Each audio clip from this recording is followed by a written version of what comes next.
Assalamu alaikum. I'm Muhammad Ali Inayat. I'm a IT consultant, trainer, and an entrepreneur.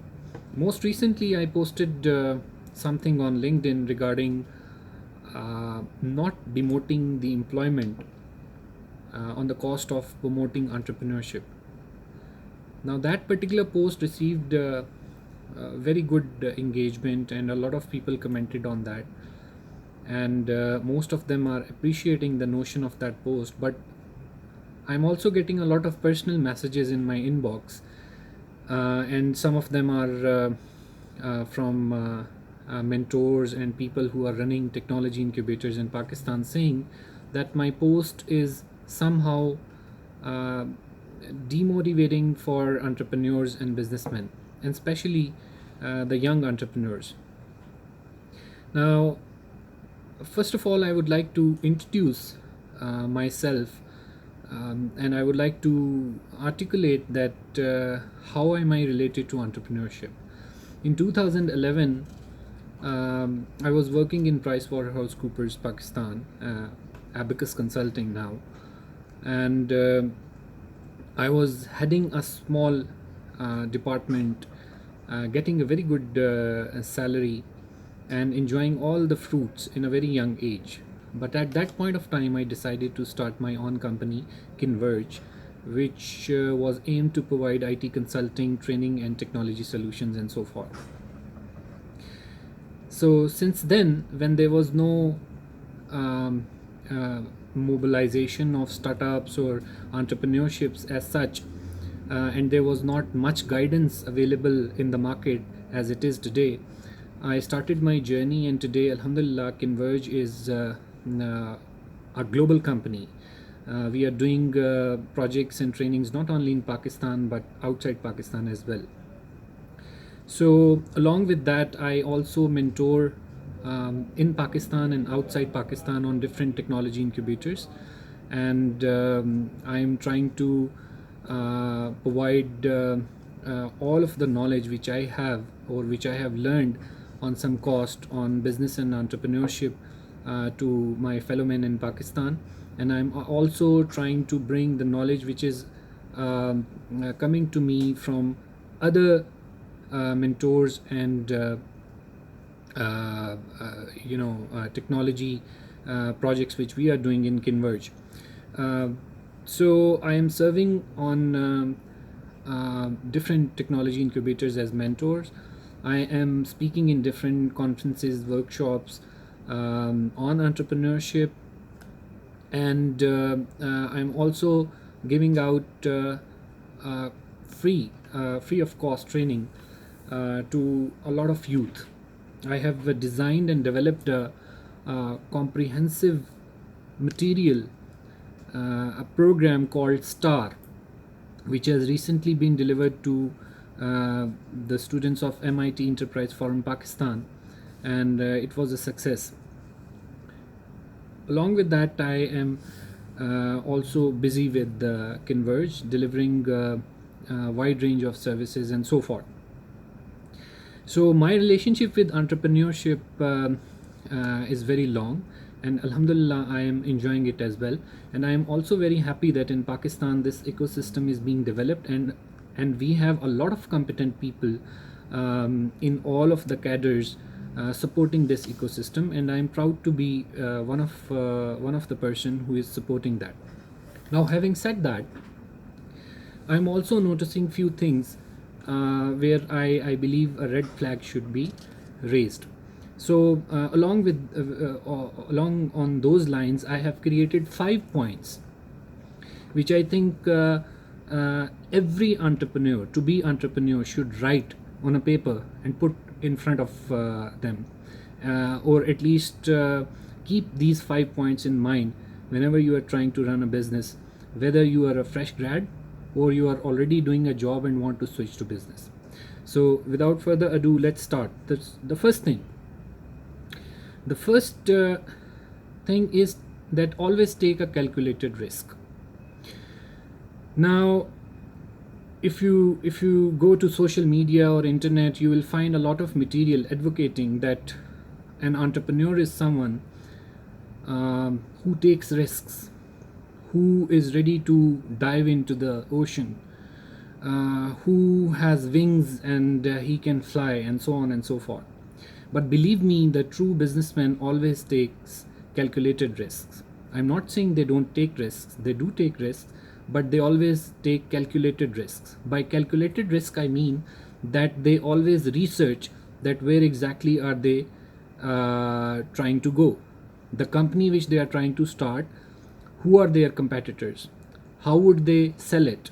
Who will be their competitors? What is the unique proposition they are bringing into the market, and so on and so forth. So they always try to calculate that risk, and based on that risk they have a mitigation or a response plan available to them as well. So if plan A fails, they have a plan B. If plan B fails, they have a plan C, and so forth. So tip number 1, always take a calculated risk. The second thing is that you have to learn as an entrepreneur that how to handle pressure. Now what I mean by that is that again the illusion which has been created around entrepreneurship is that whenever you become a CEO, you land in a Mercedes or let's say Audi or whatever your favorite car is. That's not the case. You may have to sell your own car to get money to run your business. That's the reality. Unfortunately, this is the reality which most of the respected mentors or startup coaches do not tell you. Why? Because they try to oversell entrepreneurship to you. They don't want to tell the bad things which can happen to you. But I will not shy away from raising red flags so that you can prepare for them, because I want you to be successful. So you have to learn how to handle pressure. By pressure, I mean that most of the times you will have less money and more expenses. And by the time you will become expert in managing your finances, you will learn that the incoming revenue is always very, very hard to get, and the expenses which you incur as a business are very easy to go. Correct? So in that situation, you will feel yourself under pressure. Now imagine that you have a staff of 50 people, let's say, or 10 people or 2 people, and you have to pay their salaries on 30th, and there is no sales. That's the kind of pressure you should prepare yourself for. How would you respond to that? How would you react with your team? How would you make sure that the key people which are with you in that business stays with you during that pressure time? So all those things. So this is something at a personal level. You should have that kind of a personality where you can handle all of such pressures. Number 3, very important point, and that is related to the technology startups we are having in Pakistan, or in fact anywhere in the world. That is that do not confuse investment with income. Now we keep hearing that XYZ startup has recently got 1 million or 2 million or 3 million of investment, and you see few young chaps holding a large check and large amounts and with their happy faces, but that's not their income. That's not what they have earned.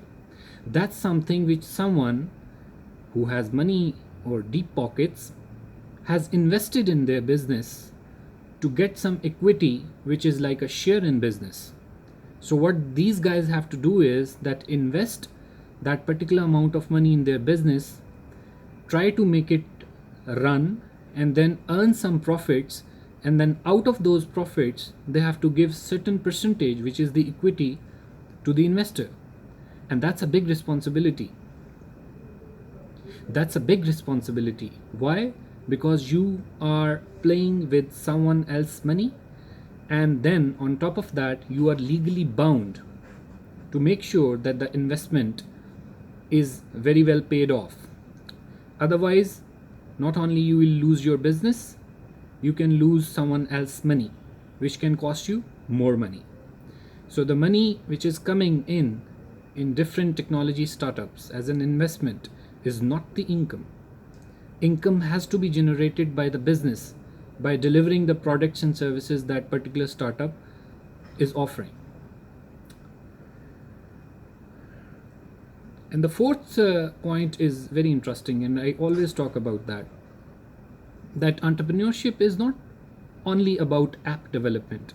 Whenever I talk with any individual, they they think that entrepreneurship is only about developing some fancy app.